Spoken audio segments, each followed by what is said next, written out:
for you, and he knows you much better than Mr. Nags. So, Mr. Nags, I'm sorry, please, Suresh bhai, यादें विराट कोहली की कब पहली बार मुलाकात हुई? He's obviously changed a lot since then. I think 2008 we played a game. India का match था, हम लोग ऑस्ट्रेलिया में खेल रहे थे, फर्स्ट टाइम वहाँ मिले हम लोग. 2008 में हम लोग ऑस्ट्रेलिया में इमर्जिंग खेल रहे थे. उस टाइम पे इमर्जिंग प्लेयर्स टूर्नामेंट की एक बहुत अहमियत इसलिए थी क्योंकि जो best cricketers on the verge थे खेलने के अपनी कंट्रीज़ के, वहाँ पे खेलने आते थे. तो हमारे लिए बहुत ज़रूरी टूर्नामेंट था. तो मुझे अभी भी याद है कि इन्होंने सुना होगा मेरे बारे में कि ऐसा लड़का खेलता है वो. तो ये मिड टूर्नामेंट आए, तब तक I think S Badrinath captain थे. उसके बाद ये आए तो इन्होंने कैप्टनसी करी. तो प्रवीण आमरे हमारे कोच थे. तो मुझे बाहर बिठाया हुआ था क्योंकि मैंने पहले 2-3 मैच में परफॉर्म नहीं किया. मैं मिडिल ऑर्डर में खेलता था. तो ये आए, नेट वेट हुआ, उन्होंने देखा यार ठीक है लड़का ठीक खेल रहा है. तो उन्होंने पूछा कि सर ये क्यों नहीं खेल रहा है.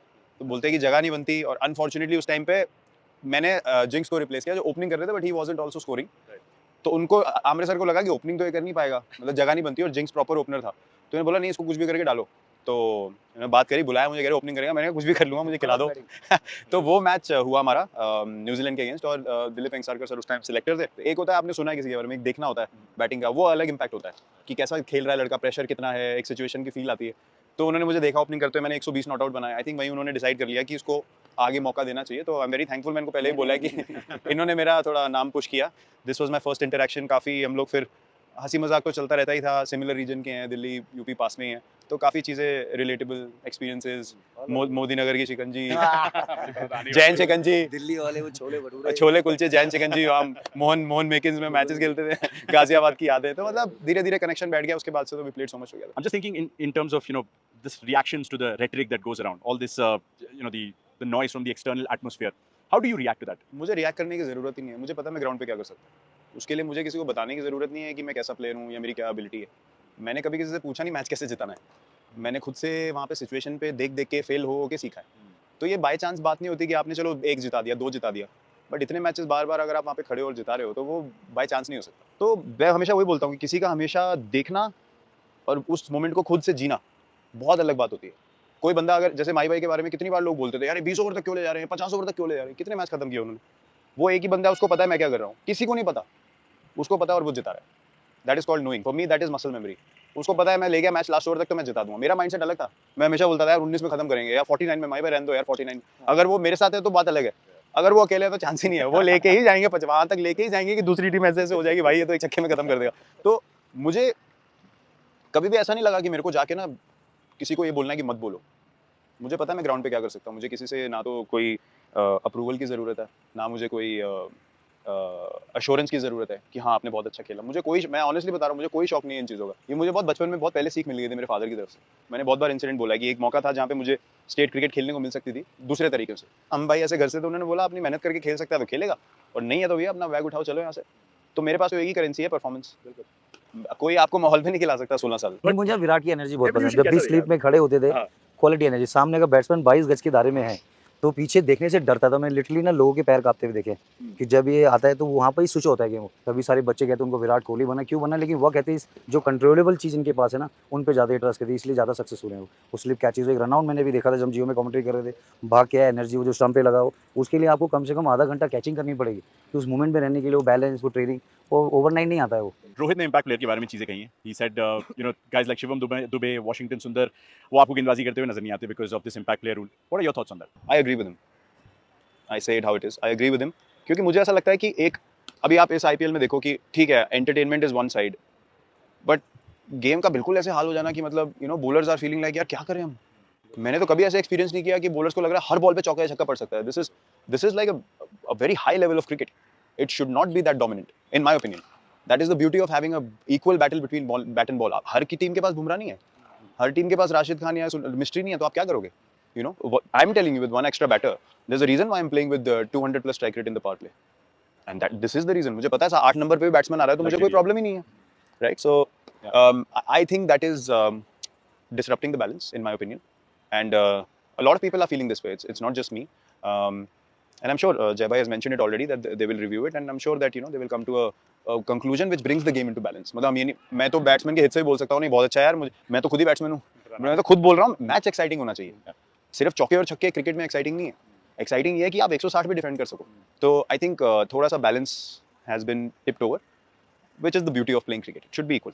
फैंस में हम सुनते रहते हैं कोहली को बॉलिंग दो। बीच में भी जब हार्दिक को चोट लगी तब इन्होंने पुणे में बॉलिंग भी करी, तो ये हाथ खड़ा करेंगे जब जरूरत होगी ना, ये कूद पड़ेगी। आईपीएल में नहीं करूंगा। 2-3 बार पूछा यार बॉलिंग दो, मैंने कहा भाई माफ कर दो, और वो भी वहां जहां में बॉम्बे ने 15 ओवर में 200 बना दिए, उसमें कह रहे कोहली को बोलेंगे, मैं पागल हो गया भाई, बैटिंग का कॉन्फिडेंस भी खत्म हो जाएगा।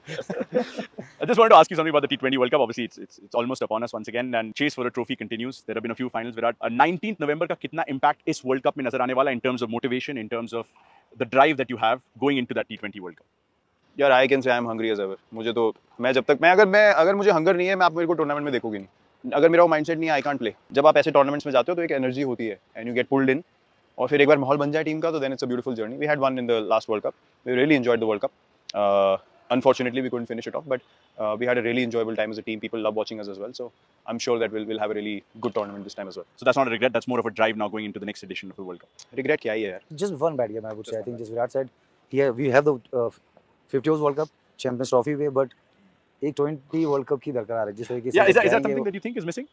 एक जैसे T20 विराट World ने Cup पाजी को उठाया ना 2011 वर्ल्ड कप, आप दोनों ने उठाया था, मुझे अच्छी तरह से अमेरिका याद में है। नहीं, पाजी कह रहे थे गिरा मत देना। मेरा ऑनेस्टली मेरा क्रिकेट में ना हार्ट ब्रेक दो बार हुआ है, और एक ही साल में हुआ है।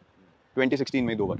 वर्ल्ड कप एक तो वर्ल्ड कप, And the क्योंकि मुझे I was in a space कि मुझे लग रहा था यार अलग ही था वो। कि कुछ भी हो जाए मैं कर सकता हूँ। वो then you know no balls this and that took me a long time to get over. मतलब मैं अगले दिन तो I was like literally drained, I didn't get out my room, it was very hard on me. And then when we lost the IPL final here, Orange Army are first time winners of Vivo IPL. They are champions in 2016. You felt like that was like written in the stars, you know, जहाँ से हम final पहुंच गए उसके बाद यहाँ पे final था, और हम लोग 200 कुछ चेस कर रहे थे, और हम 9 ओवर में 100 समथिंग विदाउट लॉस थे, और हमें when AB got out we needed 68 of 42 balls. अगर आप आज की क्रिकेट देखो विद 8 विकेट्स इन हैंड, मतलब you feel like how did we lose that game, you know. और फिर the most heart breaking part was हम वापस गए होटल में, रिट्स कार्ल्टन में ठहरे थे हम। पूरा नीचे हमारा जो बेसमेंट का एरिया था वो पूरा सेटअप था फॉर एन आफ्टर पार्टी, सब कुछ लगा हुआ है, और 4 लोग बैठे हैं साथ में। मगर इतने हार्ट ब्रोकन थे सब, कोई नीचे तक नहीं आया, उतनी बड़ी जगह में हम 4 लोग टेबल पे बैठे हैं। So that was the only time I felt heart broken in cricket. Have you visualized 9th June at all? I know it's a little far away, but India, Pakistan, New York. How big an advert do you think it is for the game of cricket? I think the frenzy around and outside the game is way more than what happens on the field. It instinctive जो इंसान होता है ना, वो अभी जो करना है मुझे उसमें रहता हूँ मैं। मुझे 9 जून में कोई, मैं तो अभी कल क्या करना है या आज अभी क्या करना है 1 घंटे में, मैं वही कर सकता हूँ। I'm just thinking, like, you know, Royal Challengers Bengaluru, or Bangalore as they were called then, you know, trusted you as a young maverick. 17 साल आपने इनके साथ बिताए। Obviously, you captain this side as well. What makes you want to wear this blue and red jersey every morning? मेरा ना बहुत अलग motivation है अभी लाइफ में। मेरे को मतलब obviously want to win, you want to, हाँ ठीक है आपकी ट्रॉफी पड़ी है, आपके मेडल पड़े हैं, मैं एक बार भी नहीं देखे अपने मैन ऑफ द मैच के मेडल्स या जो ट्रॉफीज जीती हुई। आपको हमेशा क्या चीज़ स्पेशल रहती है, अभी इन्होंने भी एक्सपीरियंस किया चेन्नई में, जो कनेक्शन फैंस के साथ होगा या फ्रेंचाइज के साथ होगा, या जो आपकी कमराडरी है, जो आपके लोगों के साथ आप खेले हो, वो चीज़ इतने समय तक एक्सपीरियंस कर पाना अपने आप में एक बहुत स्पेशल बात है। और ये बहुत लोगों को नहीं मिलता, लोगों को ये समझ नहीं है, क्योंकि आपका हमेशा चांस होता है, आप चाहे खुद रिटेन ना हो, चाहे फ्रेंचाइज आपको रिटेन ना करे, आप हमेशा कहीं और जा सकते हो। ये खेल के आए हैं 2 साल अलग, वो बहुत अजीब फीलिंग होती है, वो मैंने कभी एक्सपीरियंस नहीं करी। उसके लिए मैं बहुत ग्रेटफुल हूँ कि मुझे एक टीम में इतने लंबे समय तक खेलने को मिला। तो जब मैं इस एनवायरनमेंट में आता हूँ तो पता चल जाता है, एयरपोर्ट पे आप जैसे लैंड करते हो, लोग जैसे आपको देखते हैं, उनके चेहरे पे जो एक्सप्रेशन होता है, ये चीज़ें आप मांग के नहीं ले सकते। तो that has been a very organic process for me, and as I said, मेरा मोटिवेशन आज की डेट में, these things are of the highest value for me. मतलब achievements obviously you want to play to win, but at the end of the day I don't think that's what you remembered for. I don't think अगर किसी का कोई नाम लेता तो ये बोलता है इसके इतने रन थे या इसने इतनी ट्रॉफीज जीती हैं। यार वो टाइम जो था ना, वो खेला हमें कैसा फील होता था, या इस बंदे के साथ में खेला, वो जो हमारी पार्टनरशिप्स थी, वो पार्टनरशिप्स के बारे में भी आप अगर बात करोगे तो ये नहीं कि ये शॉट मारा वो शॉट मारा, यार जो मजा आया ना, वो जो एनर्जी क्रिएट हुई, वो आपको हमेशा याद रहती है। विराट, बहुत मजा आया। Thank you so much for your time, and all the very best for the World Cup as well. Love you, brother. Thank you very much. Thanks for having us. Thank you.